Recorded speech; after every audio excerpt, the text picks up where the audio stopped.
Hello, everyone, and welcome to the Fetch Quest podcast, where we talk about video games and more. I am your host, Guy, and I am glad to present Fetch Quest Game Awards 2023. Tonight, myself and the other Fetch Quest host would love to honor some of our personal favorite games of the year from the year of 2023. Tonight, I am joined by the rest of Fetch Quest jury, featuring Brewer, Welcome to the Fetch Quest Awards, everyone. Very glad to have you watching. Connor, Hello. Jay, Hey guys, very happy to be here. and Liam. Hello there.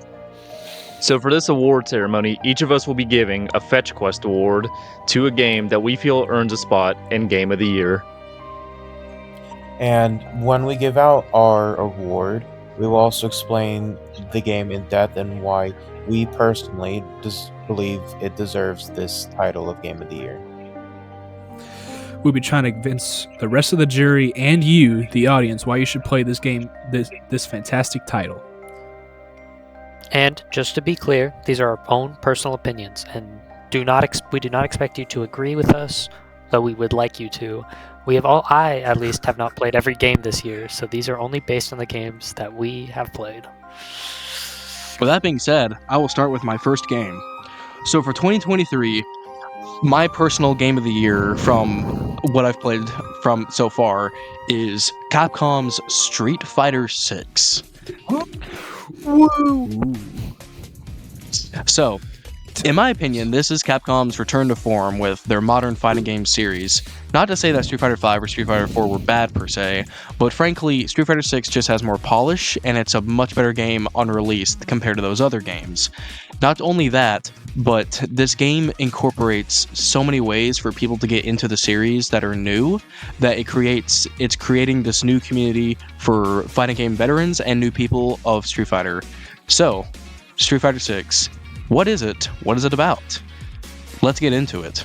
Street Fighter 6 is a fighting game developed by Capcom and released in June of 2023. It has sold over 2 million units, and it won Best Fighting Game at Jeff Keighley's Game Awards. I personally think that this game is absolutely incredible. So, the thing about Street Fighter is that it's one of those landmark games in the 2D fighting game genre. You have games such as Mortal Kombat, Street Fighter, Killer Instinct, which really set the precedent for what a 2D fighting game was. But something about Street Fighter is that they always try to incorporate new mechanics to make each one feel different from the other. The mechanic in Street Fighter 6 that they incorporated is the drive gauge and the drive system. Every character in the game has access to 6 drive bars, which let you use actions such as quick dashing in front of your opponent to get in quicker.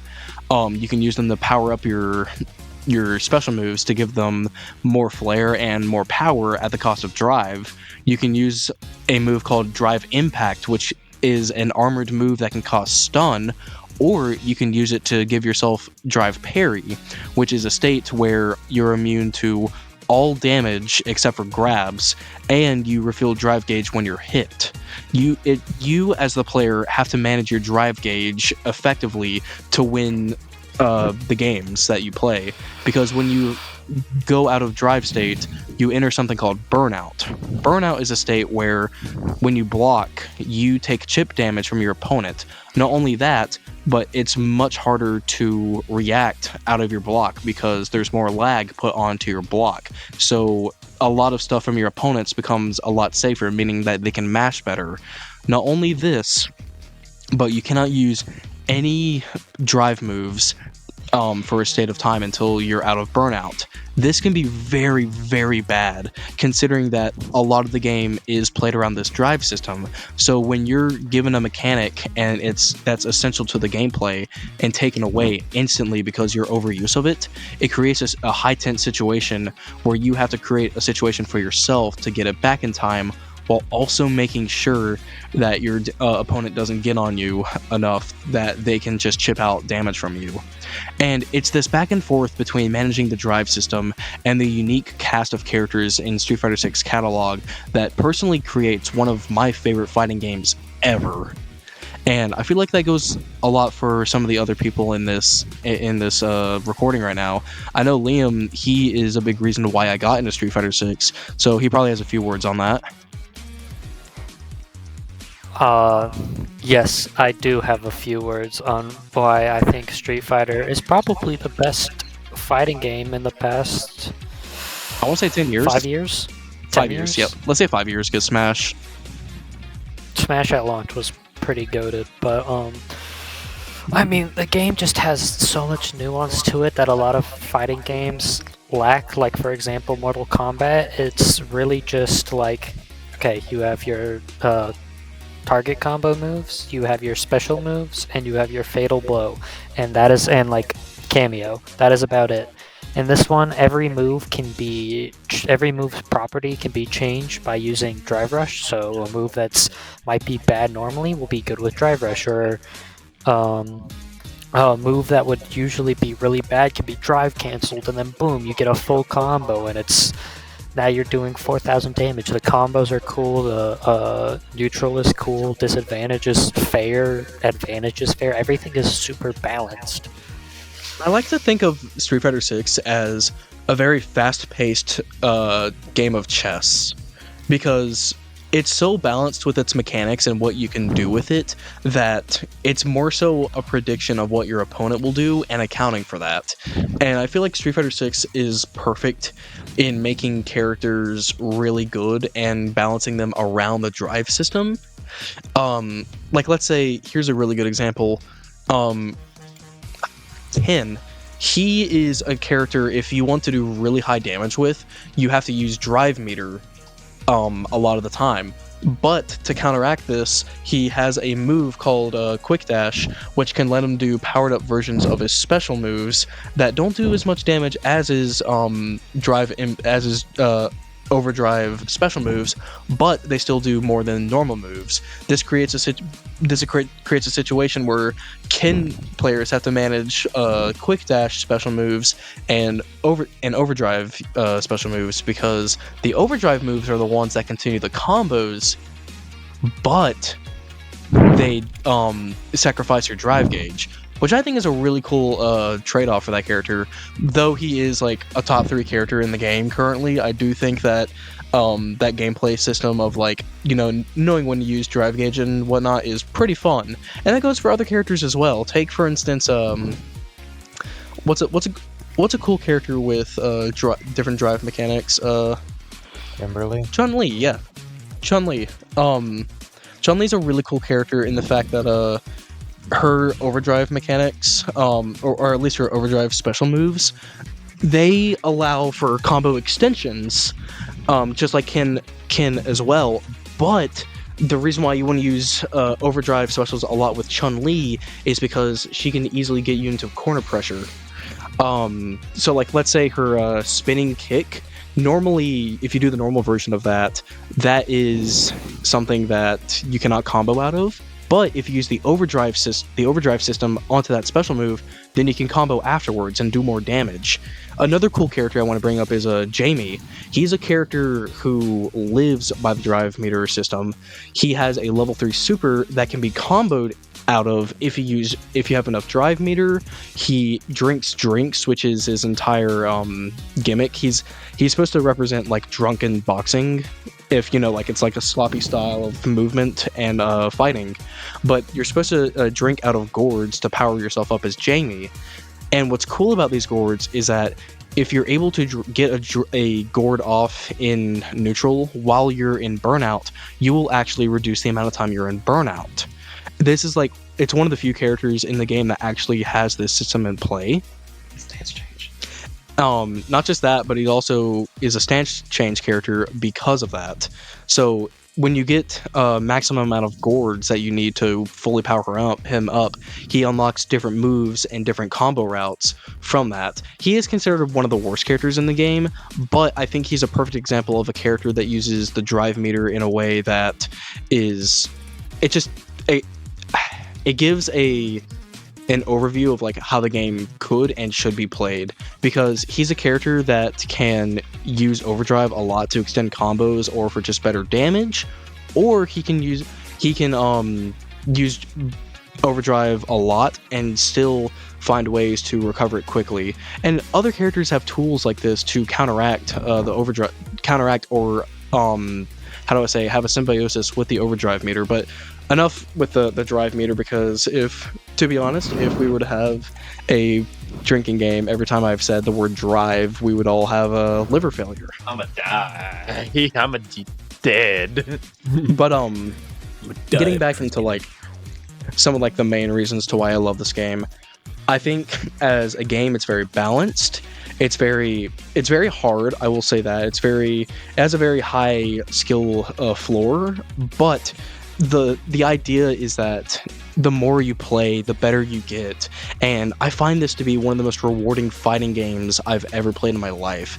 I'm not going to say it's perfect. Obviously, it's not. Like, it still has some input error stuff, but we're still in like the first year of the game, so it's probably going to get patched. Maybe a few things need to get patched for balance reasons, but as far as a fighting game, I feel like it really hits the mark, at least in the modern fighting game scene, of how you're supposed to do a fighting game. Because unfortunately, you have all these fighting games nowadays that try to be flashy and cool. Like Mortal Kombat 1, I think, is the really big one in that sense, is that game is more so just for flashy combos rather than a competitive scene. Meanwhile, you can be flashy in Street Fighter 6 but still have a fun and balanced time, not only competitively but casually as well. Not only this, but I've only gotten into just the simple gameplay stuff. There's an entire story mode that has like 50 hours worth of content where you create your own custom character, where you can put on the moveset of any character in the game, and you can put on any special moves from any of the characters in the game. So you can create your own custom character that can do their own combos. And I feel like it's a really fun way for people to learn about the game while also experiencing a really fun single player story. You know, there's not a lot of fighting games with like really good tutorials, so that actually sounds like a really good way to introduce new players to the game. Since like I'm not super good at fighting games, and a lot of their campaigns are just like, oh, arcade mode, go fight these basic dudes, go fight one final boss that's usually the same, and then boom, your character has something with their story revealed. Yeah. That's something I really appreciate about it too, is because the game actually wants you to try out different movesets from different characters, and the game even says itself like, hey, my style just might not work for you, and that's okay. And I think that's awesome, because the game rewards you time and time again for experimenting and doing new things. I don't know.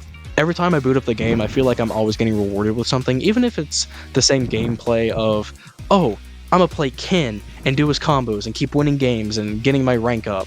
But to me, it's me getting better, it's my neutral getting better, and not only that, but I'm given the tools within the game to improve a lot. And that's something a lot of fighting games I feel like struggle with now, is having those tools and accessibility options to let the players get to the level that they want.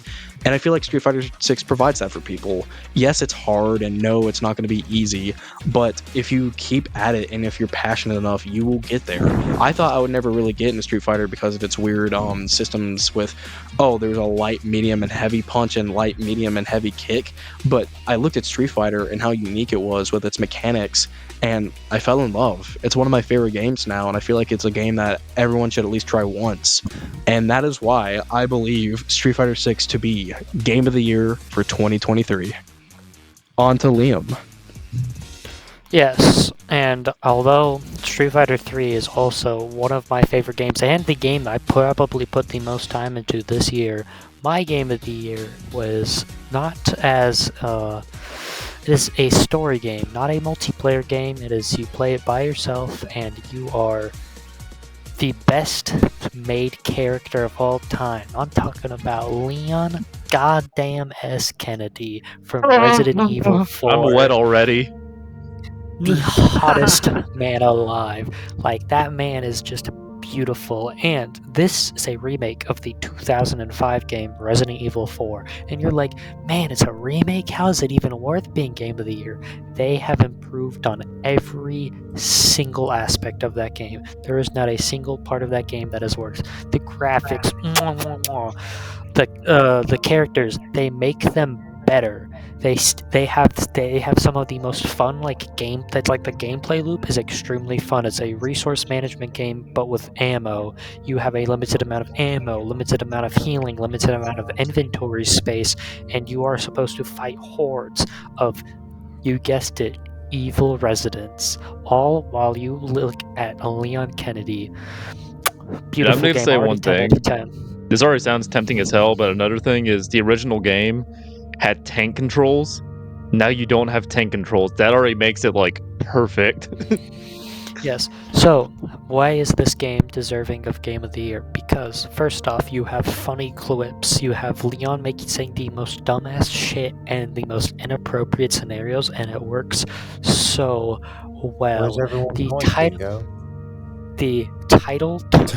you know how games, movies, they all have a title card. The title card sequence is Leon in a death trap of a bunch of villagers trying to kill him, and then what happens is there's something happens and they all leave him, and he goes, "Where's everyone going?" Bingo. Title card. Resident Evil 4. Already a great start, but there's a bunch of gun variety in the game. You have several different types of pistols, several different types of shotguns, several different types of assault rifles that can be put with different modifications. You have a frag grenade, a heavy grenade, a stun grenade, different types of knives. You can upgrade each weapon and they do different things. There's so much to the game, and that's just the gameplay. So the gameplay loop is, of course, it's a third-person horror survival game. So you go around, shoot monsters, and you're in Spain, I believe, trying to save the president's daughter, which is just crazy as hell. And all of these residents in this place are evil. Haha, get it? And this is the fourth time they've been it, and they all decide that you not good guy, so they're all going to try and kill you, but you have to save the president's daughter, and in order to do that, you have to enlist the help of Ada Wong. I don't know why God decided to make a perfect woman and it was Ada Wong, but they did. This is the one video game where they have a perfect woman and a perfect man, like peak of like physical perfection is in Resident Evil 4, and it's Ada Wong and Leon S. Kennedy. I don't know how they did it, but they've never reached this peak again. They even made This is Leon even more perfect perfect by putting curves little all cute around. ears on him. Yes, but basically the game has some really great boss fights, good music, good storytelling. Like in the original game, the president's daughter was the most annoying piece of shit ever. Every single person who played that game hated her because she just hindered you the entire time. But in this game, although she still can be quite annoying in terms of gameplay, her character is compelling, and that's what I think this is why this game deserves a playthrough. The story, they've only expanded upon it and made it better. They make every single character more interesting and have more story. One of the most a character that many people forgot about in the first game, which is Luis, has a way better story. Even characters like Lord Sadler, which is a villain. I won't say too much, of course, because spoilers. Or a priest. I forget. I'm gonna be honest. I forget some of their names. But Yeah, I think Ramon. Yeah. Ramon. Oh yeah, He's a big Ramon. one. He's the big one. The first guy in the first section of the game, he's not really that memorable, but Ramon and Sadler are the real villains. Let's be for real. Yes, and okay. Oh, that actually brings me a perfect segue. The setting of this game is beautiful. You start off in in Spain in this foresty rural village area, and then you slowly move to this lake, and in the distance you see this giant ass castle, and you're like, damn, that's really cool. And then a couple chapters later, you're in the giant ass castle, and this is a large castle. You go through a giant hedge maze, you go through a goddamn throne room, you fight you go with there's an entire bridge scene where there's these giant monsters throwing fucking cannonballs at you, and it's just, the game is a spectacle. That is what the main point of this game. It is a spectacle, and you will have a blast the entire game. It is think about old old action movies, like the Arnold Schwarzenegger, those Sylvester Stallone movies, those level of action where it's like sometimes the plot is like, okay, it's alright, but this one the plot is good and the gameplay is fun. And let me talk more about the gameplay because I think it is my favorite part. So in this one, you have a limited amount of space. You have like this briefcase and you have to like sort your inventory. It's such a cool mechanic. I love it so much. And so you have to sort your inventory. You can only have a limited amount of stuff. You have to craft. You have to do all of this in order to get enough ammo or healing or consumables to survive.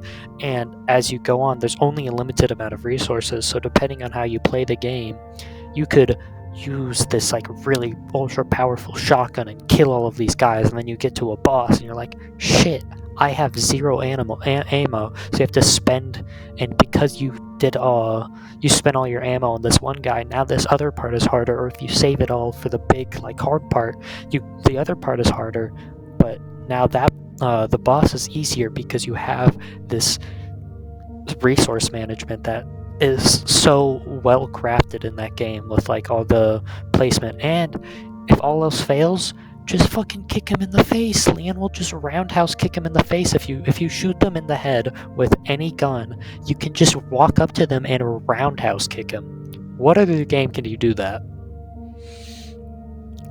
And the game is... Oh, go ahead. This is Street Fighter Roundhouse, right? You're so right. True. All right, but here's this is one scene of the game, and it is the best scene in the entire game. Leon is looking for something. He's looking for a crank in order to raise up a gate so he can get to a new area, and he finds it. So he goes to grab it, and these two women with chainsaws, they start swiping through the wall, out like from behind the wall. And Leon, you know what he could do? He could just walk backwards. You know what he does? He plants his foot on the wall and does a backflip because he is Leon Kennedy. That man is beautiful. It is so funny because I just saw this really funny clip. It was comparing the most useless backflips in video games, and it was Miles Morales, and I know what you're and talking it was about. yeah, and it was Leon Kennedy's backflip that you just talked about. Listen, It's Leon had to do that because the bad bitches were watching. he. You know what's even he better is that the he most flirts with those iconic two person. chainsaw women afterwards. He does. No, they have some of the funniest dialogue in any game. That game has some of the most the most lovable characters in Leon Kennedy. Leon Kennedy is the most fun character, and out of nowhere, they just have like this really compelling fight between Leon and this other character. I won't say their name, but they have like emotional stakes in it, and it's a really good fight too. Guy, you've played the game, right? Yeah, I've been through all of it. If Okay, you so were know not going to be exactly talking who I'm about talking about. yeah, if you were not to talk about Resident Evil 4, then well, there someone named guy would have taken that. Yes, Mhm. this game is Yes. amazing, and I haven't even talked about like post game content. Like, there's a lot because I haven't actually gotten too far into it because the main game itself is just that enjoyable, and like we have some insane looking creatures, some into very scary parts. Ooh, guy, you know exactly what I'm talking about. The gray guys, I won't say too much about them, but those guys, you know what I'm talking about. I hate those guys so much. Oh my god, I hate them. They are terrifying. They are hard to kill, and they're in one of the hardest, most like claustrophobic areas in the game. Oh my lord. Yes, Skill it issue. is an extremely difficult area that is so like every area. The setting is actually, I keep like saying different things are my favorite, but the setting I think has to be my favorite because you go from rural Spanish town to medieval castle to like high-tech facility on an island, and then the end of the game is just like a culmination of like all of this like it's just a spectacle of a game, and that is what I will say. The game is a spectacle through and through, and it is one of the most enjoyable games of 2023. That is why it has gotten my award for Game of the Year. Before we move on, I just want to say, Liam, I've never heard you crush on a guy this hard and since you met Guy. Oh no. Listen, Leon Kennedy, you take one look at that man and you tell me that he is not the most like beautiful creature on earth, and I will shoot you because you're wrong. No, Liam, as Leon, a, you first. I was gonna say, as a bisexual, I definitely very much like Leon Kennedy. Leon brings out the homosexuality hidden within all men. He does to men what in video games what Ryan Reynolds does to men Yeah, in movies. I was just about to say that. I was just about to say that. God Yeah. damn it. Oh no. Me Well, that being Guy said, were both though, like, yep. Yeah. With that being said, I think we can move on to our next game. Oh yay. That comes up to me, right? Oh yeah, Jay. Take Oh, the yeah. floor away, Jay. Oh, It's yeah. all yours. All right. So my personal game of the year is a game I recently finished that a lot of people probably heard of. It's called Liza P. It is a Souls-like, and I'm assuming a lot of people that watch our videos know what a Souls-like is. So, but I'll try to give a brief explanation of what a lot of people consider to be a Souls-like. Is basically, how would you describe it? A stamina meter, almost. You roll around. That's a Souls-like now, but it's far more. It's far more than just that. But They're like third-person action games yeah. where you use currency to increase your stats and make your own build while having typically a hard combat that involves with a lot of dodging and evading. That's typically like the bare bones version of like what a Souls-like is. Yeah, but okay. So, Liza P. It's basically. I mean, the story is loosely inspired by. I hope I pronounce this right, but Carlo Collodi's The Adventures of Pinocchio is. I personally, I've never read it, but it sounds like a really cool story. But the game has like this steampunk setting to it. So if you're really into that, you'll love it entirely. It's an amazing game. And it has a grand total of 25 bosses that are all really hard and have challenges in their own right. And where to go with this? I'm going way out of order, but Talk about like compare it to other Souls-likes. well, to other Souls likes. Well, one of my favorite comparisons is the game. If everyone's ever played Sekiro, it has like this really cool, which is another Souls-like that was made by From Software, which made all the Dark Souls games, but has like this deflect system that Liza P also has, but it also takes another game that FromSoft also made, Bloodborne, and takes kind of like movement from that game too, and which is really cool, and also takes a really cool mechanic called the rally system from Bloodborne and kind of has it in there too. And the rally system basically is if you take damage, there's a certain window where if you attack the enemy that damaged you, you can get HP back, which encourages more aggressive gameplay, which Liza P does a lot. It encourages you to be aggressive and deflect a lot, and it's incredibly cool. And there's so much to talk about. I don't even know where to go with this, but Some of the there's 40 unique aspects of weapons, the game compared to which- other Souls games. Yeah. There's 40 weapons, which this is my favorite part about the game. There's 40 weapons, and I'd say probably a good 30 of them you can disassemble and assemble how you like. So say I found this really cool greatsword that I want to use, but I also found this other weapon I want to use. You can mix and match these weapons. Like I could take the greatsword off a dagger. I mean, I could take the handle off a dagger and put the greatsword blade on the handle of the dagger. But it gives the moveset of the dagger. So you're swinging this greatsword really quick, but it's a fucking greatsword. Dude, you're So like it has, Cloud really Stripe, high just swinging base around a damage. giant sword like a butter knife. It's really cool, and a really cool part about it is it also has another mechanic that a lot of Souls likes have been implementing, kind of like, I guess you would call it weapon arts, kind of like in Elden Ring. There's weapon arts in Elden Ring, but in this game it has its own little thing, which each weapon has its own unique attack that uses a meter.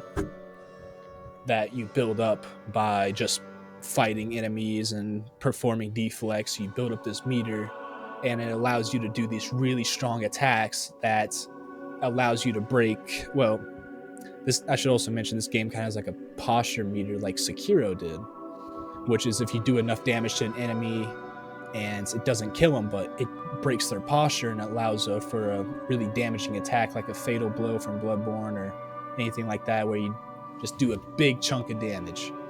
And those attacks that I was just previously talking about do lots of that damage and can easily put a boss in a riposte state, if you want to call it that, like you just parried the enemy or something like that. And also another really cool part about the gameplay is that P, your main character, he has this mechanical arm that you start out with, and it's just you can't really do anything but punch. But as you progress through the game, you unlock different Legion arms, is what they're called, Legion arms, and it goes from I can have a flamethrower, or I can have a literal gun on my arm, or just like a landmine. Like one I used a lot is you just shove your arm into the ground and you just place a landmine, so when the enemy approaches you, an explosion goes off and does a big chunk of damage. And that was an amazing part of the gameplay that I used a lot in boss fights and just exploring the area.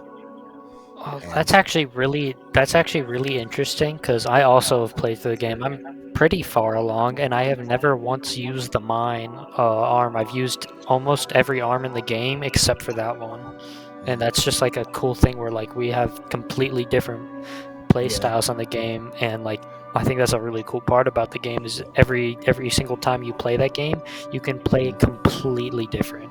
I was just about to ask, what kind of build did you go for in Lies of P on your first playthrough?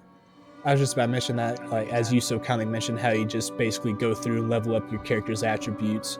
But for my first playthrough, I went for more of like I'd say more of like a strength build. So in the mine arm that I was just talking about, it scales better with strength because every weapon, your weapons, your Legion arms, almost everything, well, not almost everything, but your weapons and Legion arms can scale off of your stats. So like you have your strength and your dexterity, for example, or it's motivity and technique. Is that what it's called? I think. Yeah. I think. Yeah. Yes, it is. That's what it's called. It is. And Lies of P. And each Legion arm scales differently. So like the mine arm I was just previously talking about, that scaled better with motivity. So I decided to try it out, and it performed really well because my stats are more favorable towards that. And what build did you go for? Mine was complete. I think mine was complete motivity, so like it's almost all into motivity, and then the weight stat because I use lot of. So basically, I use the sword you get from killing one of the bosses. I think it might have been the best weapon in the game. I didn't mean to use the best weapon in the game. It's one of the best. It's such a cool weapon. It's a really cool weapon, and then I used that, and then the like arm I used the most was the shield. So I would use the shield, and then I'd use the weapon. The shield, and then I would just do that constantly, and it was so good. And then I also put a lot into the grapple one, so I just grapple and visceral them. Yeah, it was amazing. I haven't beat the game, but I'm like very close to beating it.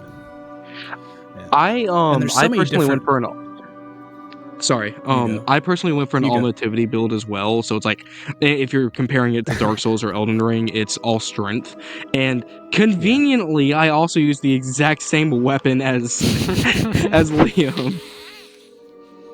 So you could argue great minds think alike, or we're both idiots. But I'm gonna go with the latter. Okay. No, me and Guy saw a big sword and we swung it and we were like, whoa, this is cool. And then we used the Fable art once and we were like, oh, this is the weapon. Yeah.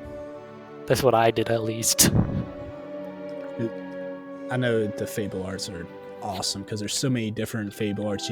Like I said, like you can mix match them. Like if you like this Fable art, but it's only on this part of the weapon, but you also like you mix match it with something else, and I think that's one of my favorite systems that I've ever experienced on the Souls like is being able to make your own weapon basically, and it's Being so able to make freaking cool. being able to make your weapon is probably the best mechanic in a Souls like. Let's be real. Oh yeah, and I love it. I guess I something else I should completely agree mention. with that. I think it's very unique from the other Souls likes in that they Oh, yeah. like let's say Elden Ring, those weapons are guaranteed. Like you can customize them a little bit with you can change the weapon arts and the Ashes of scaling. War and what it scales. Yeah, but it's not to an extent of Lies of P, Lies of P. because like you said, you can just add a greatsword to a dagger like Cloud, and it's awesome. And oh god, there's so many mix matches that you can do. And the thing is that not Baldur's Gate, sorry, Lies of P, it does so well is that it balances all of it. I think it's really cool that you're rewarded for just trying different things. And a really cool point in the game is like the handles is that's what your stats scale with. So like if you use a dagger handle on a greatsword, it's your great like that weapon's not going to scale well with motivity because the dagger scales more with your technique. So, but there's a system in the game where you kept like they're cranks, I think. They're called like motivity technique cranks. Oh, a bunch of yeah, different cranks, and you can apply those to your handles and change the scaling, so it scales better with what you're trying to do. So, like I just mentioned before, like the dagger handle, if I wanted to scale better with motivity, I would go and use a motivity crank, and it would make it scale better with it, and it'd help out so much. It gives you so much freedom to do whatever you want. It gives you your own play styles to run through these hordes of enemies. It's amazing. And which I haven't talked about yet, which is you go. I said it's like a real testament to how free that game is in terms of letting you do whatever you really want, and it's just working. It's a Souls-like, and like the terms that you described it earlier is like you can level up. It gives you the stamina dodge rolling system. That's about all it's compared to when it comes to like a Dark Souls game, because everything else is completely unique to it almost. It really has its own identity when it comes to Souls-like. But it's also on Game Pass, which is like insane. Yeah. Why not play it? And I'm gonna get around to the enemies because I'm way out of order because there's so much to talk with about this game. I do not know where to start. But so the story starts out in Krat. You have 11 different chapters that you can go through, which different sub areas and everything. There's so much to go through in the game. With different, like I said, 25 different bosses, 40 different weapons that you can find, and through as you're going through this story, you meet really cool side characters. Like ones that stuck out to me mostly is in chapter 3. You meet this red fox and this black cat. Okay, I'm pretty sure you guys know who I'm talking about. I do know who you're talking about. I finished their quest recently. Yeah, they were really interesting to me. I do know exactly who you're talking about, and they are pretty fun characters, not gonna lie. Yeah, and they have their own motivation for what, like they have their own goals, their own motivation. So I don't really want to spoil a whole lot of it because the story is pretty good for what it is. I enjoy it a lot, and it has a whole list of interesting characters that you can meet throughout the world. They have like different side characters and different quests you can follow. Like I forget what chapter it's in, but you meet this puppet that is just sitting by the Stargazer, which is basically a bonfire where you spawn at. I know exactly. I know what puppet you're talking about. He's in the swamp area. Yeah, and you can teach him different emotions like happiness, sadness, anger. You can, and it's really interesting because when I first met him, I was like, "What is this?" And where'd it go? And That's a really quickly, like interesting topic. That's really something cool about the game is that the developers made it really clear like they wanted to delve a lot into like the parts of the world and like how puppets Mhm. are beings as well that like are trying to understand what feeling is. Like, do they have souls? Are they human in a sense? And it's which is just the game does such a good job of fleshing that out, like other Souls games, with expanding their world and making it feel fluid and making it feel like people legit have lived in here. yeah. And I didn't even get around to talking about the enemies, but there's basically two different enemy types: the puppets, pretty much the main enemy type. Then there's this weird, almost like zombie-like enemies. I don't even know how to describe them. They're something, but then you fight those guys. Obviously, there's different bosses of each different types of enemies, which are all challenging in their own rights and have different ways you have to fight them. And and like previously, they were talking about boss weapons. Like each, pretty much every boss that you fight gives you a boss soul that you can trade to the treasure hunter. I forget his name. There's a treasure hunter in the game that you can trade his boss soul, and he gives you a boss weapon basically. Or if you decide against it, getting the weapon, you can get like a ring, for example, that can help raise a stat or give you a certain like special effect, and it really just makes you.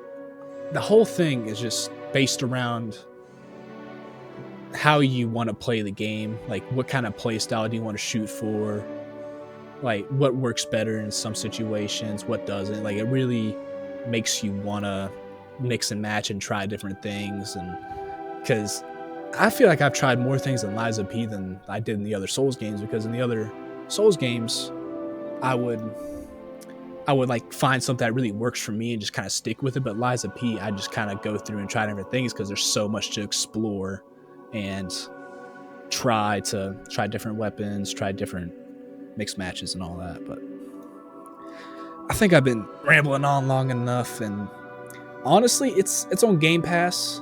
Like, there's no reason not to try it. If you're not a big fan of Souls likes, that's completely understandable. But if you love Souls likes like me, I would definitely give it a try. It's for free and probably, in my opinion, the best Souls like out there and my personal game of the year.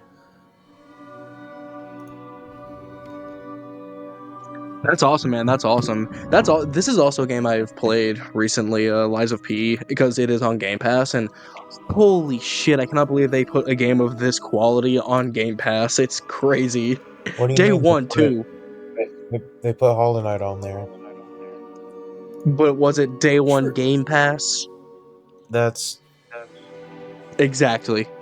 that's a fair point.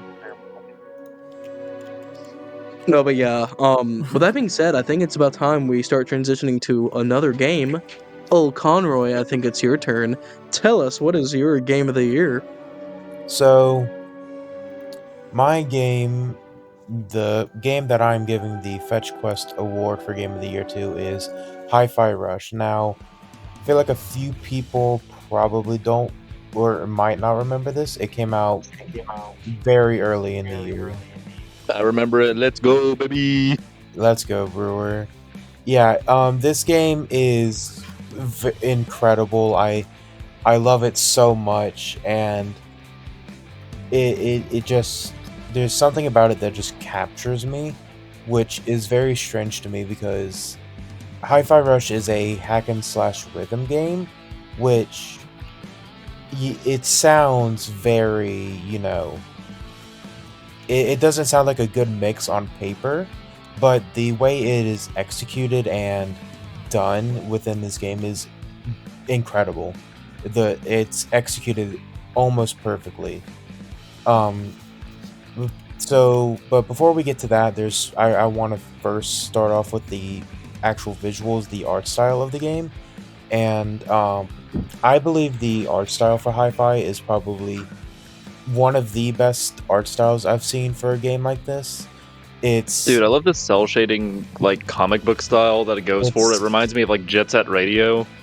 yeah, It's like so good. it's so just it feels good to look at. Like the comic book aesthetic, especially like within some cutscenes and like how it's all cell shaded. It reminds me of like a Saturday morning cartoon almost, which is actually kind of very fitting with the sort of like mood of the game, in my opinion. I mean, yeah, that makes sense considering that like they wanted to go for a comic book style, and it's like it has that perfect amount of cheese to make it feel like a comic book. Yeah, Like not exactly. a comic book and like a Saturday morning cartoon. So I feel like the developers did a really good job of capturing that feel. Yeah, like just the colors and animations, like especially with like some of the characters, they're just all they're all so bright, not sorry, vibrant and beautiful to look at. And the animations are actually kind of important for the game because the way the gameplay of Hi-Fi works, at least a part of it, is that everything in the game moves to a simple beat, which is where the rhythm game, like the rhythm part comes in. And so everything moves to that beat. You move to the beat, the enemies move to the beat, even the world, like some parts of the environment will literally move to the beat. And it's so cool to see. And that's why the animations are really important because you know, if it's off beat, then it'll be hard for you to tell what's happening. And when I say you move to the beat, I literally mean it. Like if you watch Chai, who's the protagonist, if you watch his walking animation, it moves to the beat. It's so cool. Um, and so I think that sort of transitions pretty well into the actual gameplay. Um, I personally would say that the gameplay of Hi-Fi is really unique. It combines a rhythm game with a hack and slash game. So, I'm not really good at explaining a hack and slash. One of you guys have a good explanation? I got a good idea. Yeah, so hack and slashes are usually the games that it's you versus a good amount of other enemies, and you have to string together different button combinations and different combos to unleash like a lot of different combos using different weapons, using different movesets, character assist, etc. Some good examples of them would be Bayonetta and Devil May Cry. I think those are the big ones in terms of like the hack and slash genre. There's also like Metal Gear Rising, like what is a spin-off of the Metal Gear series? It's very well known, and it's come out just kind of God of War, Yeah. kind of. That game is base as fuck, but that's essentially what a hack and slash is. Connor, I'll let you go on from there. Yeah, thank you. The reason why I don't have a good explanation is because this is literally the only hack and slash game I've ever played. At least as of now. And I think it's a pretty decent introduction for someone who's never played the genre. It's easy to understand, and all things considered, besides the rhythm aspect, it's not super complicated because there's a good amount of combos, but they're not super difficult to pull off once you get to like know how they work. And it's not, and you only have one weapon, which is your guitar, which acts basically as like I'd like to say like a basically like a hammer or some kind of like thing like that. It's not really a sword, but that's essentially how it works. Um, and so the reason why the beat is important for the gameplay is because in order for you to not you can beat it without being on beat, but it's really beneficial if you're on beat. Because if you're on beat, when you use if you attack an enemy and you're on beat, then you get extra damage. If you use a dodge while you're on beat, you get a longer dodge, which means you could literally save yourself from being attacked, damaged if you are on beat with the dodge. And with the parries as well, because this game also has parries, if you're on the beat, it basically just guarantees you have the parry if you're on the beat, because as I said, the enemies also move onto the beat, and they time their attacks to the beat. So if you parry to the beat, you also parry their attacks. That kind of sounds like a game that if like you really start getting into the beat and how the game moves, the combat would just feel so fluid and Yeah. just fun.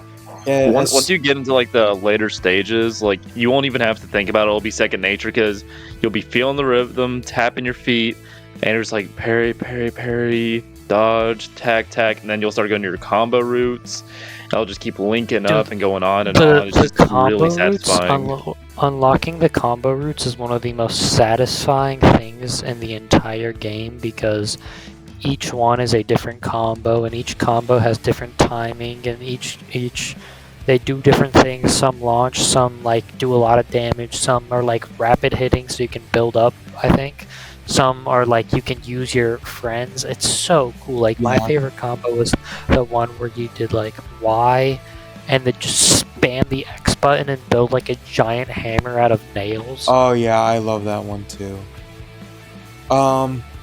Yeah, but I mean, yeah, basically. To go back to what you were saying, Jay, and what Brewer basically said, it's true. Like when I started playing the game and I was on the first few levels, I literally remember I was like looking down at my controller and trying to like purposely press it.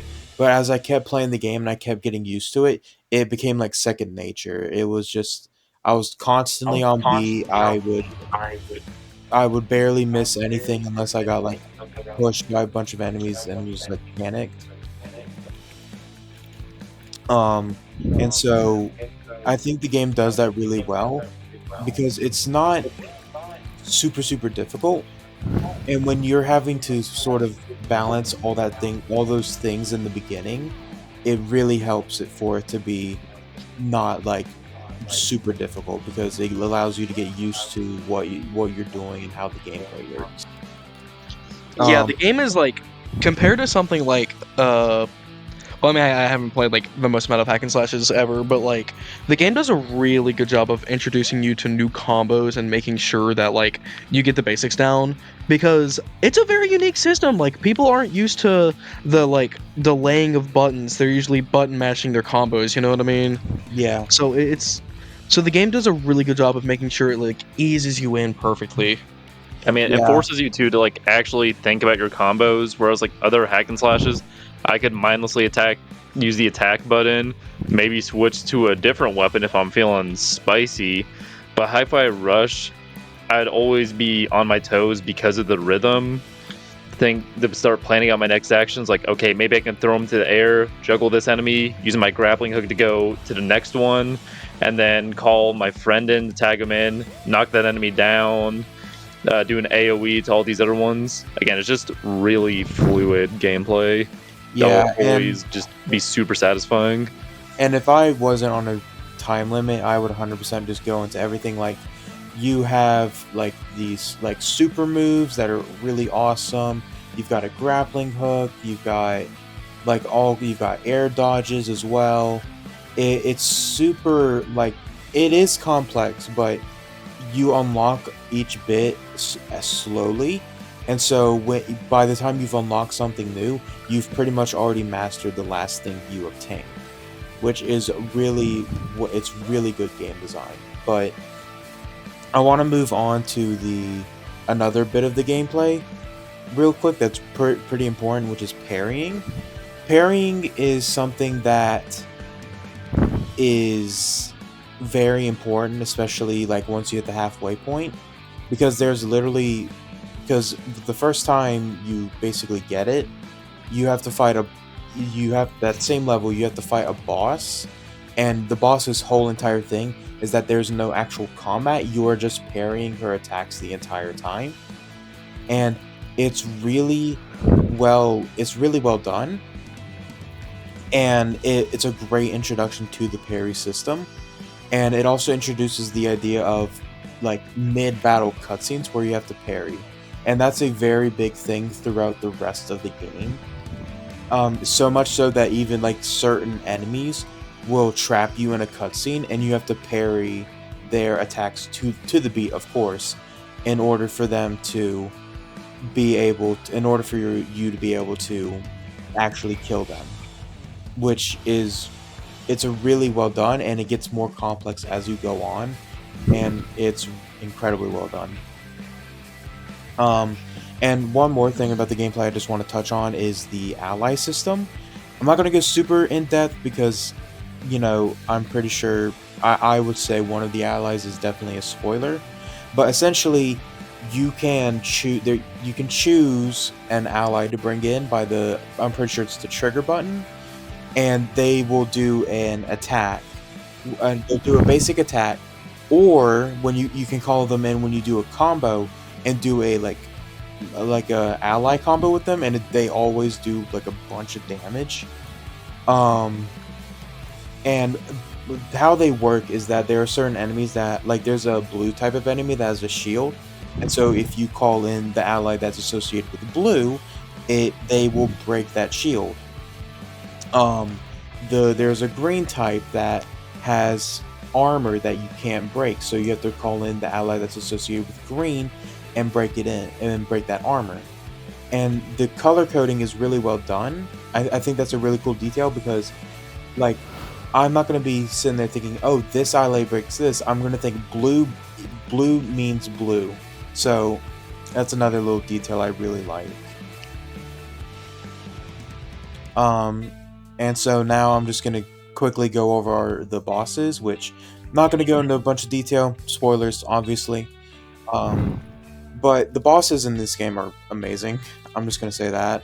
Each one feels super fun to fight. Each one feels each one feels unique. Like, there doesn't feel like there's one that ever repeats something another boss did. There's literally a boss. You don't actually fight him, sadly, but there's literally a boss in this game that's just a JoJo character, and it's amazing. Like, I know Brewer knows what I'm talking about, and it made the rounds on Twitter. He's a really funny character. I love him. You don't really fight him, but he kind of like makes the stage do the work for him. It's such an amazing boss fight. The characters in Hyper Rush are definitely a highlight. I was trying to remember who you were talking about, and I finally did. That was a great boss fight. It's such a great moment of the game, and really highlights the humor of it, especially with the way you quote unquote defeat him. It's a really good joke, in my opinion. Brewer, you know what I'm talking about, right? I know what you mean, but I just don't want to spoil it for the audience. Yeah, I know. I know. And then there's this one boss that's that's not right before, but that's pretty close to the end, and it's one of the coolest subversions of expectations I've ever had in a game.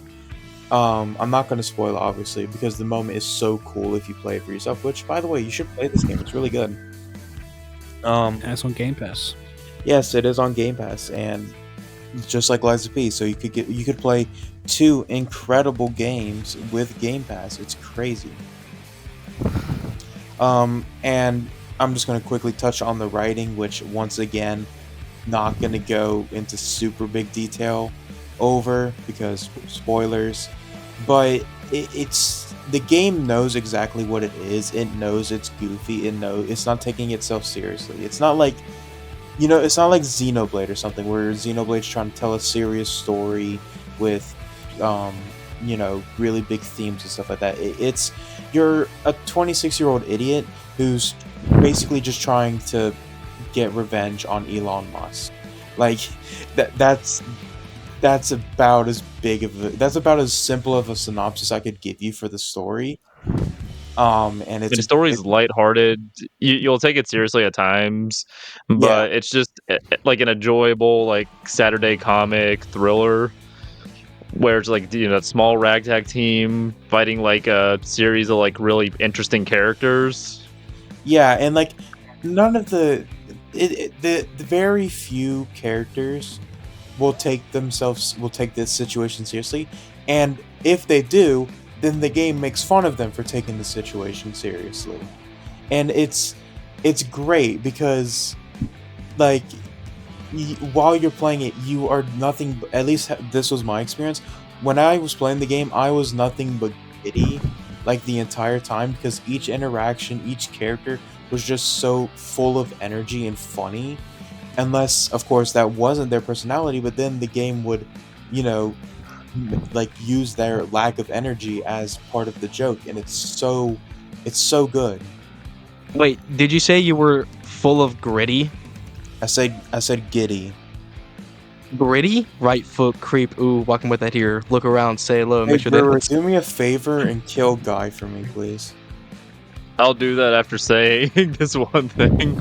I remember one of the moments from Hi-Fi Rush that stuck out to me is like you're carrying this knocked out person and you're trying to escape.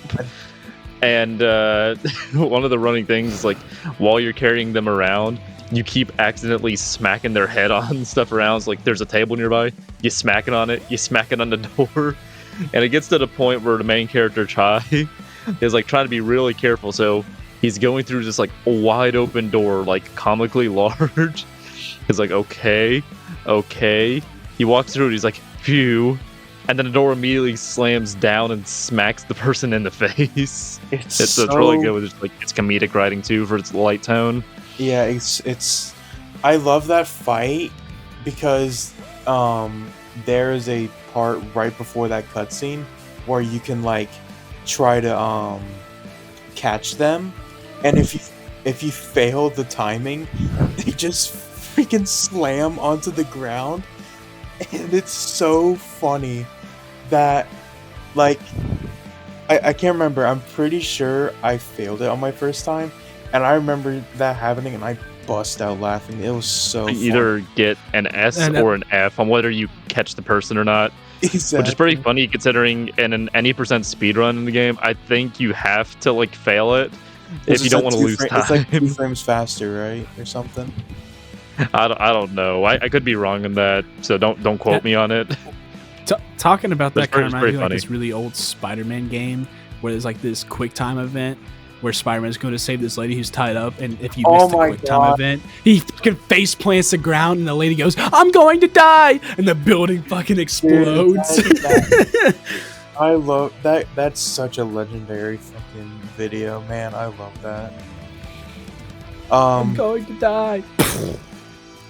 But what for my last point, you can't really have a rhythm game without talking about the music. I'm just gonna say the music in this game, all bangers. Like, the game has 2 versions, I would say. There's a streamer version, which it just takes out all the copyrighted songs, and the regular version, which has a bunch of like copyrighted songs. There's a 9 Inch Nails song.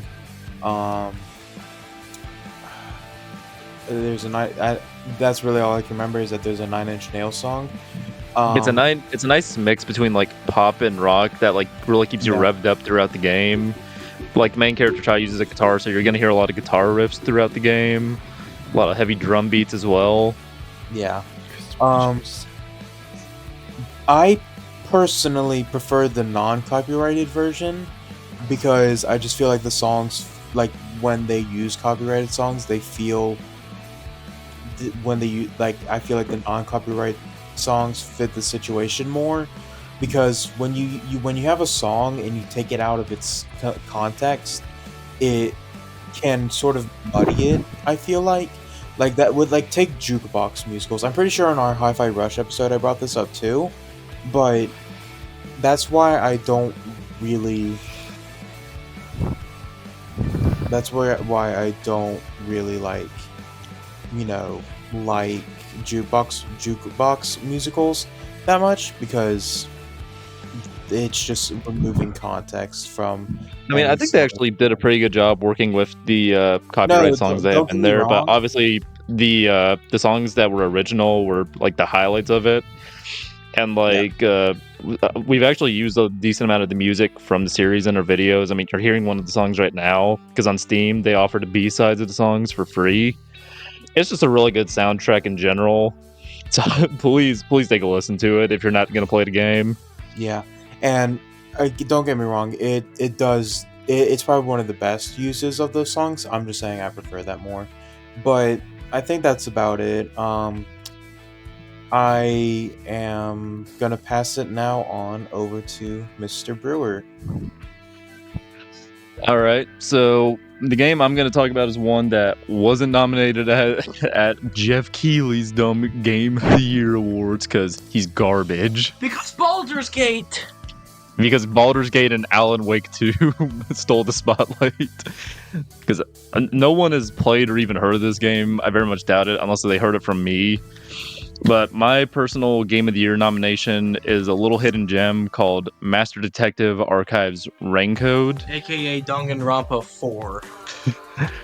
It's a visual novel published and developed by Spike Chunsoft, who does publish Danganronpa and also the the Somnium file series, which I have the highest praises for. Please play those games as well. And the writing is done by Kazutaka Kodaka, who, if you're a Danganronpa fan like Liam, that name should sound familiar because he's I don't want to behind be all known those. as that. You are. Listen, You are known as I that, know. Liam. I know I am, but I don't want to be known as You that. I aren't wanna beating be the known for Danganronpa good allegations, games. Liam. You boot up that PC and you hear Yeah. Danganronpa.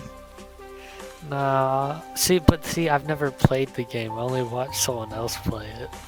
It's a visual novel. If you watched an entire playthrough while you're with the person and you influence their decisions, you kind of played it, Liam. I'm a BB. God damn it.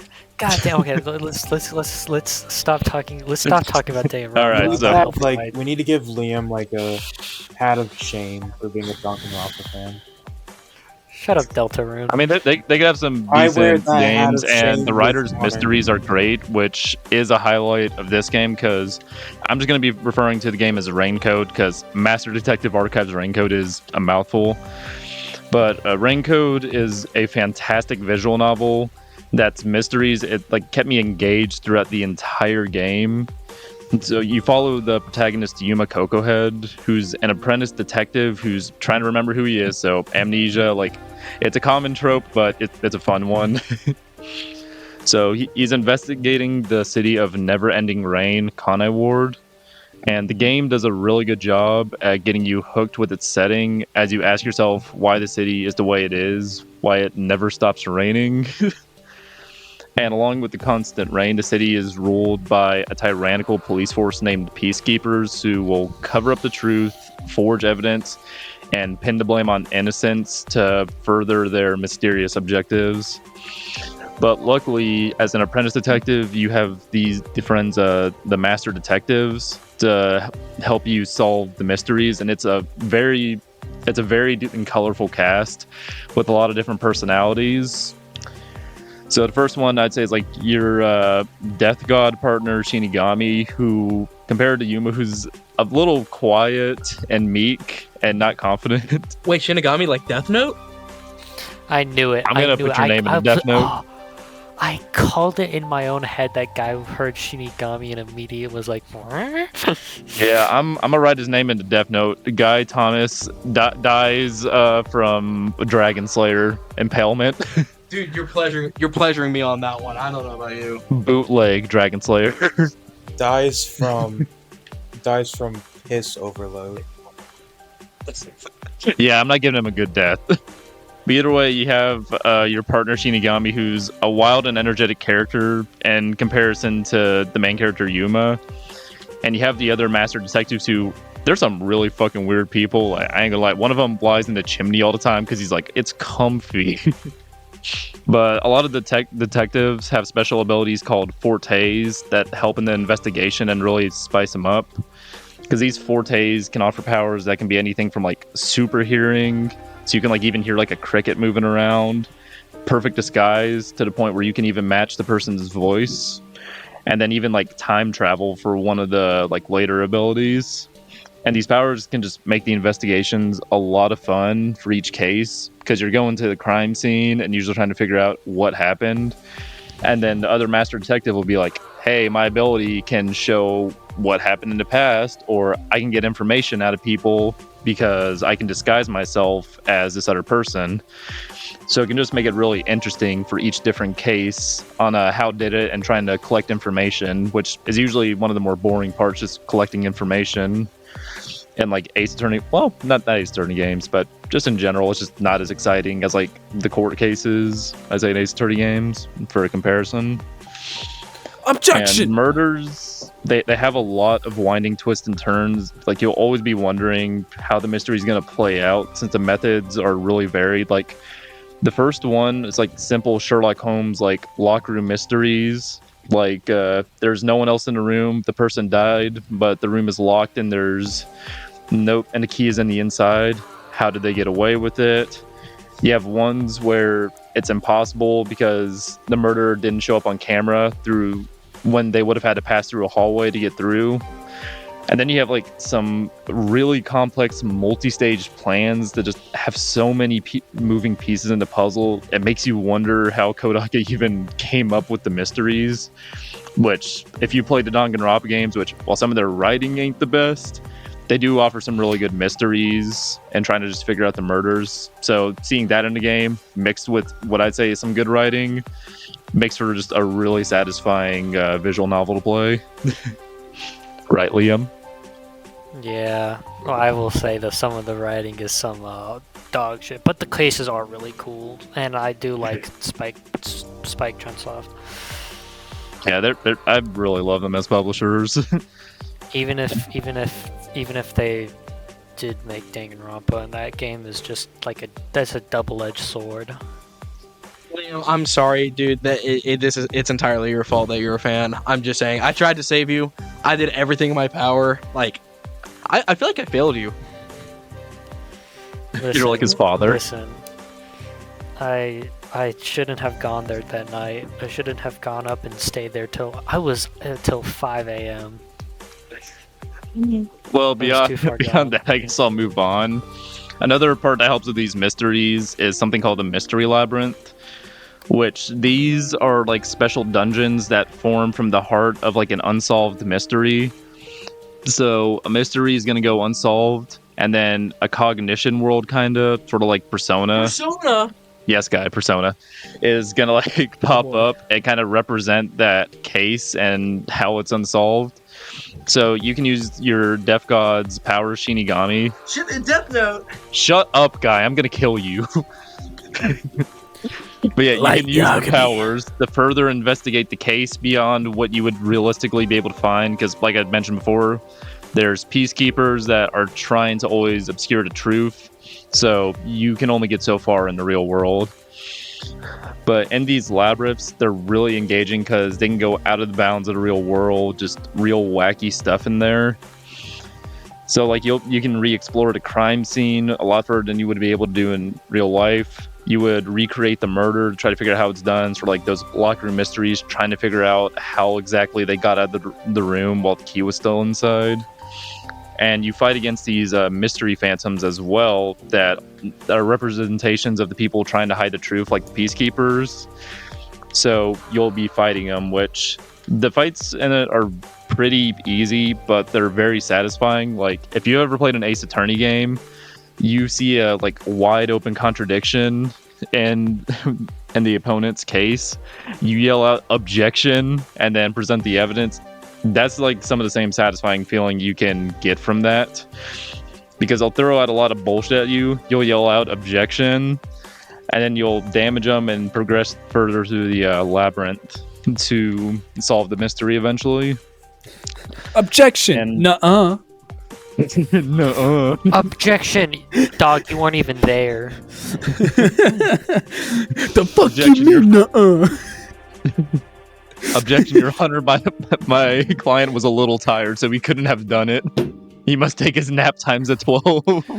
Objection, Your Honor. She said she was 12. The fuck? Sir, the jury rules guilty. Nuh-uh. Nuh-uh. Yeah, Imagine the counter of one of the fights is just No. the enemy saying, nuh-uh. The judge just goes. The judge just goes. Guilty says what? What? Oh, get him! It's like I need you to swear on the oath. Can I swear on a menu? Sure. I like to swear on the Wendy's menu. Damn, that's a good ass menu. Damn, really good at menu. Okay, but to further get into the game a little more, everything in the game is like always trying to trick you. Like I'd even argue like some of the game's merchandise and advertising is trying to trick you from what you think you're going to be getting, because you jump into the game, you expect something from the box art and the characters, you usually get something a little different than what you bargained for, and you really get rewarded in the game for like paying attention to the little details. Like I even guessed one of the major plot twists at the end of the game, just because every time the characters would do a specific action, they would say something that was just like a little off, so I'd investigate a little more, and then I found out, I was like, hey, this is probably causing something. And then when they revealed it, I was like, damn, I am smart. I'm a smart boy. So the game rewards you called for, it. little details like that. It's just really satisfying when you eventually see it play out the way that you thought it would. That, or it play out in a completely different way, because like all the cases, even if they are convoluted, it still makes sense within the realm of the world. Like, even though they have these like crazy powers, like, I mean, you have a death god following you around. Shut up, God. Don't you say nothing. Even though you have a death god following around with you, all the cases, murders, feel like they could realistically happen in the world. And another thing I want to point out with the two is throughout this entire game, it's a visual novel with full voice acting, which that is just like rare to come by. Like, even some of the most popular series like Ace Attorney, they usually don't have that. They at most have like, you know, the little objections and stuff, because it's pretty pricey. And for a game as niche as this, I'm surprised it got full voice acting, especially in English. And it isn't even like crap voice acting too. Like, all the people like put so much love and care into their performances. Each character has like a lot of personalities. Like, one of the ones that's like kind of dead inside, the voice actor did a good job at sounding dead inside. The other one that's kind of naive, they do a good job at making her sound like whimsical and like, oh man, I'm kind of dumb. Man, this motherfucker depressing. He did a good job of making him sound depressed. Holy shit. Man, he said a good job of saying, I'm gonna kill myself. Damn job. But yeah, the location setting of like Kanai War, the city of never-ending rain, it's really beautiful. It does a good job building its atmosphere, because it's constantly raining. You hear the rain in the background. It has some beautiful music, which I usually play during a lot of our videos too. And then it's a really vibrant city, because even though it's constantly raining, there's a lot of like bright lights to help you get around the city, like a lot of neon signs that are just pretty. It's just a game I cannot recommend enough. It's definitely not perfect, and it's not my favorite visual novel, but for this year, it's one of my favorites to come out, because it's rare to have a game that's mystery is so well written. So even with some of the flaws, like some of the characters you're not getting as attached to, or being a little weird every now and then, because Danganronpa creator. I'm going to say this is a hidden gem you should definitely play. So that is my Game of the Year nomination. Please play Master Detective Archives Raincode. But I think with that is about the ending of our award show. I think the last thing we're going to do as our closing point, we're just wanting to honor a couple other games that just didn't quite make the cut for us, or we just couldn't get the time to. Just because 2023 has been such an amazing year for gaming, because there's so many good games being released, like masterpiece upon masterpiece. This is arguably the best year in video games like ever. Like, not only for video games themselves, but like for the software and hardware. There are more people getting into different systems. There are more people who have more accessibility options for video games. There was an article I read the other day. Half the world's population is now playing video games. Really? Yeah, it's a real thing, yes. Holy That's shit. crazy. Yeah, half the world. That is a crazy milestone. Video game half has gone the beyond world's from just population. like niche basement dwellers to like now half the world plays them. No, this is people's job. Like, this is legit people's job. And I think that's crazy. But I guess we'll do it in order of some games that we'd like to mention. I guess we'll go in reverse order then. One I'd like to mention is another visual novel, I'm Not Beating the Allegations. That's also by Spike Chunsoft. It's Anonymous Code. It has a really unique setting where like saving and reloading is like an integral part of the game, to where like the main character Poland can actually like know when to save and reload himself to interfere, and you can let him know when to try. So like a lot of fourth wall breaking. I haven't fully finished it, and I really wish I had played it sooner. But it's a really neat game. I just wanted to give a shout out because it's also not getting a lot of love. Because I want to shout out Tears of the Kingdom because I really love that. But man, everyone played Tears of the Kingdom. Yeah, you're beating a dead horse on that one. I hate to say it. It's like, man, I hope more people hear about Tears of the Kingdom. Devs, man, just a quick thing. Are like the devs of those games just like standing behind you, holding a gun to your head, like talk about our games? No, I'm definitely not reading from crap. a script. I have free will. I'm definitely not being paid a lot of money. No, Okay. I'm just being real. I love a lot of the games from Spike Chunsoft, and I'm just a big visual novel fan in general for just games with a lot of like interactive storytelling. So I just absolutely love those games. So Jay, the reason why what you said isn't true is because if that was the case, Guy would already be dead. He would have been dead a long time ago. Very true. I feel like Atlas was holding a gun to the back of his head for the longest time. Don't worry, I'm all he would talk about is safe. Persona. They definitely don't have an AK to the side of my head. I am a human being with free will. Okay, but with that, I think let's bring up Connor next. Connor, what's an honorable mention from you?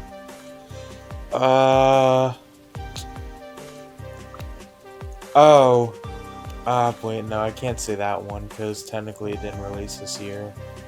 Well, okay, would you count a port? Because Like, I was gonna say Pikmin 1 and 2. what about Pikmin 4?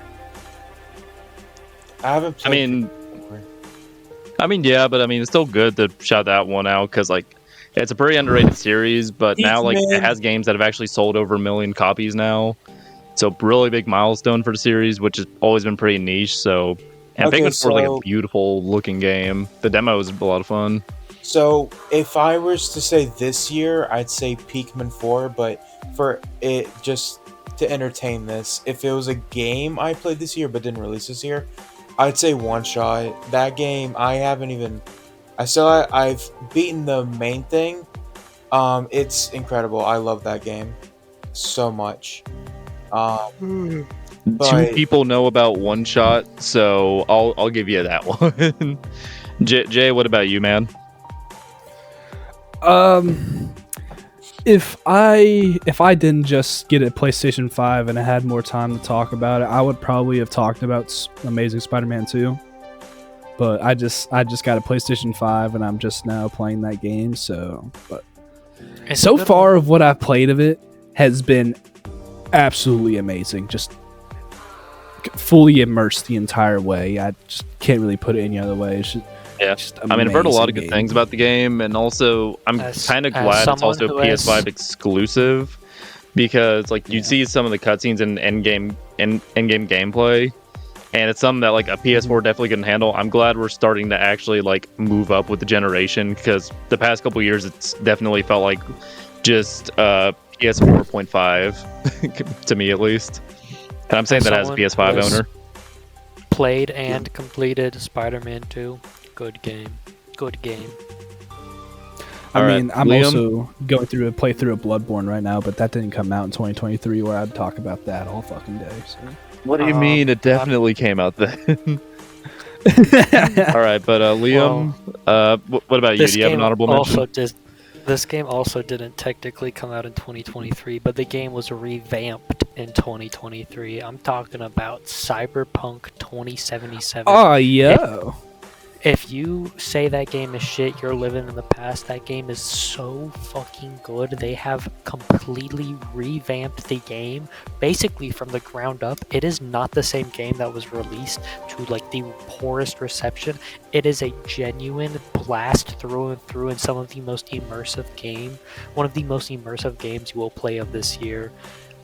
Honestly, so cool how they brought it back from the dead. I mean, it did You have know, I like would a have to pretty agree with sizable you DLC expansion that apparently added a lot to the story. Like Xenoblade 3 the out of that DLC one too. It had Future Redeemed. That was a really nice story expansion too that finished off the series. Phantom Liberty, goated. Oh yeah. I'd have to agree with you because it literally is a new fucking game. Like when they go through updates is like 1 point whatever. It literally says 2 point whatever now. Like it's completely Yeah, different. for the game. patch. Yeah, I remember that, and I remember Yeah, for the Liam was patch. telling me about like some of the stuff that they redid, like how the previous skill trees were just like percentage changes. Oh, yeah. Now it's like you can play the entire game without wielding a gun, which is pretty sick. But if I were to talk about a game that I would give an honorable mention, I'm probably gonna do two of them because just why not? I mean, honorable mentions. It's not like a single one. It's just games that we think were kind of cool, so mention them as well. They can even be Yeah. DLCs. That's why I mentioned Xenoblade 3: Future Redeemed. Even though that's not like a full game, it's like a full small DLC mini campaign.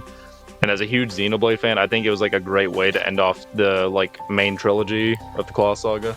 Oh, if we're doing 2 games, second game, Lethal Company, fight me. I'd give you funny. that one. I'd give you that one. I'd give you that one. I will shout out 2 games in particular. I'm not gonna say Tears of the Kingdom. Like, okay, I guess that's a little like mini one.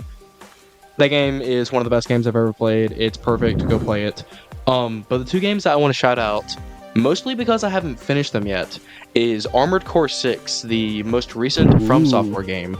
It is a revival of one of their oldest series where you fight in a mecha that you can fully customize to your heart's content and fight other giant robots with, and it's awesome.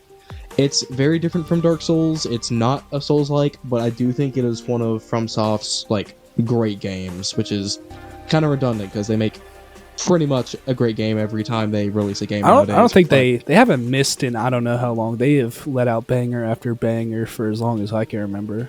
Ever since they released Dark Souls 1, I don't think they've released a bad game. I mean, Demon Souls as well. I'm not going to get into Dark Souls 2 because that's a whole different thing, but yeah, they're just, it's such a good Miyazaki company. didn't direct that. He didn't direct it. You're right. You can't be But, mad at him. The other game that I want to shout out, which I mean, to be fair, only about 2% of the player base has finished the fucking game. Baldur's Gate 3. Yeah, they won game of the year. Yeah. Man, no one's ever heard of that game, guy. I Man, know, right? man, that's an honorable mention. That game literally won game of the year, dude. I know. The only reason why I'm not putting it game of the year is because I haven't finished it yet. But essentially, that game is a perfect emulation of what a Dungeons and Dragons campaign is. And even if you've never gotten into D&D before, you don't really have to be a fan of it to enjoy it because I think it is an excellent RPG. And I'm going to be honest, based off how I'm playing the game so far and the quality of it so far, if it continues this streak for the rest of my playthrough, it will be a top 10 video game of mine. I think it is that fucking good. What's crazy about Baldur's Gate 3, it is literally D&D, but they streamlined the process to make it accessible to literally any single person, and that is what is insane. They took something that is daunting, which is Dungeons and Dragons. That game is the tabletop game is such a daunting task, and then they were just like, what if everyone could play it? And we made some of the best characters to ever grace video games.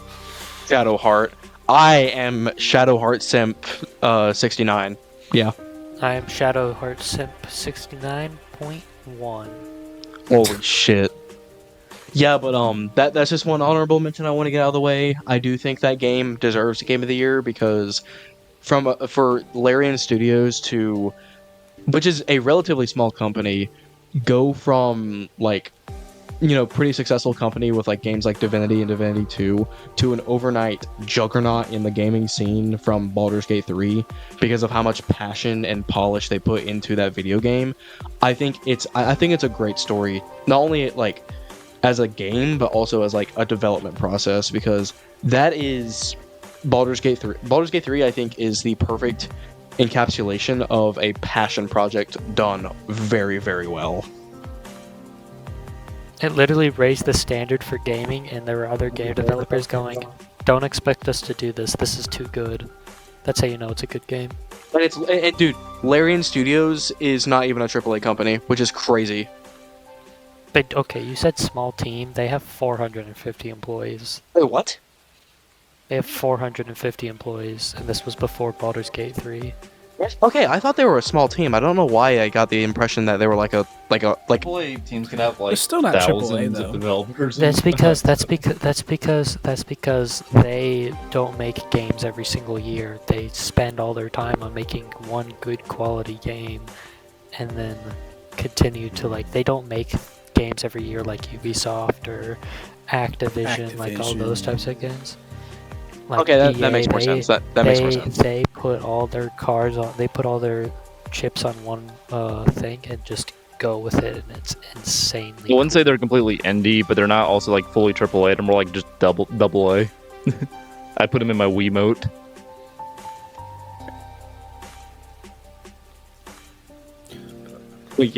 But yeah, I mean, with that being said, I think to give some closing thoughts, and then we can end the episode here.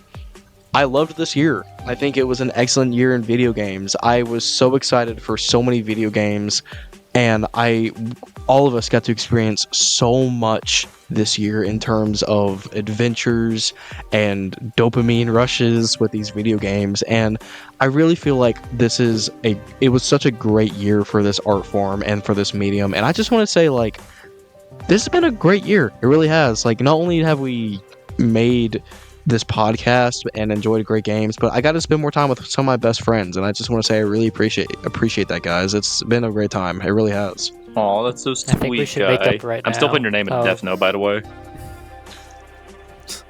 Aw, thanks, guy. Fuck you too. We had Exactly. very different reactions. Yes, y'all did. But I mean, with that being said, y'all, this has been our first year, and I think we're still relatively small as this is being uploaded, but I've enjoyed every second of this, and I am looking forward to future years ongoing of Fetch Quest podcasts. Yeah, same here. Yeah, I'd say for all our viewers watching, if you like our content, make sure to like and subscribe. We're gonna keep going at this for as long as we can, because we genuinely enjoy making this and all of our other content.